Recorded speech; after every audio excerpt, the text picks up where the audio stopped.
Ever feel like the loudest voice holding you back is your own? It's that little nagging thought in your head that says, you can't do that, or you're not good enough. This inner critic can be absolutely paralyzing, whispering doubts right when you need to be your most confident.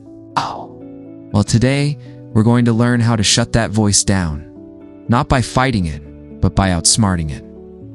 I'm going to share a simple, 3-step method to silence that self-doubt and reclaim your confidence so you can finally start pursuing the things you truly want. It's time to turn down the volume on that inner critic and turn up the volume on your own potential. So, the first step is to identify and separate. It's crucial. That critical voice in your head feels like you, but it's not. It's just a thought pattern, usually one that's rooted in fear. It's like a cranky roommate who complains about everything but doesn't actually pay rent.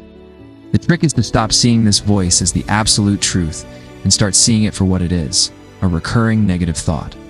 A powerful way to do this is to literally give it a name. It might sound silly, but it works. You call it Gremlin Gary, or Negative Nancy, or even something totally random like Bob. The next time that voice pops up and says, you're going to mess this up, you can say, there's Bob again, always so dramatic. By naming it, you create distance. You're no longer wrestling with your own identity. You're just observing a familiar, unhelpful thought. This separation is the first key to taking away its power. It's not you, it's just Bob. We don't have to listen to Bob. All right, once you've identified and named your inner critic, we move to step 2, challenge the evidence. Now, a common mistake is to argue with the critic. If it says, you're terrible at public speaking, you might argue back, no, I'm not. Remember that one time I did okay? This just gets you into a pointless back and forth debate. Instead of arguing, we're going to become a calm, rational detective. Ask one simple, powerful question. Is this thought 100% true? Let's take the example. You're going to fail this presentation? Is it 100% absolutely, undeniably true that you are going to fail? The answer is almost always no. You can't predict the future. Maybe you'll do great.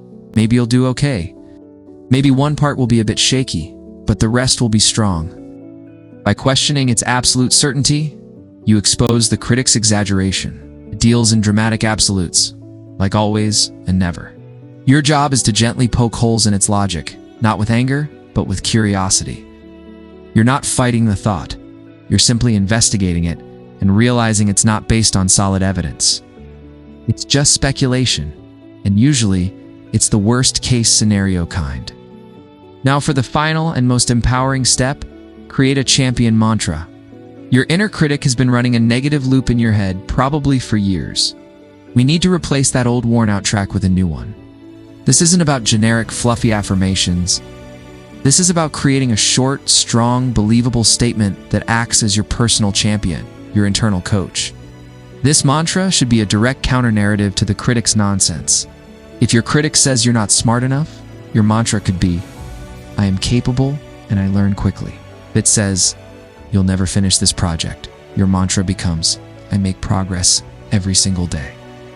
The key is to make it present tense and focused on your effort or your inherent value, not just an outcome. Write it down. Say it out loud. Repeat it in your head whenever the critic starts whispering. This champion mantra is your new default thought. Over time, as you consistently introduce this positive, empowering statement, it will start to crowd out the negative one. You're essentially retraining your brain to default to a place of self-support instead of self-criticism. So, to recap, name your inner critic to separate from it. Question its claims by asking if they're 100% true, and replace its narrative with a powerful champion mantra.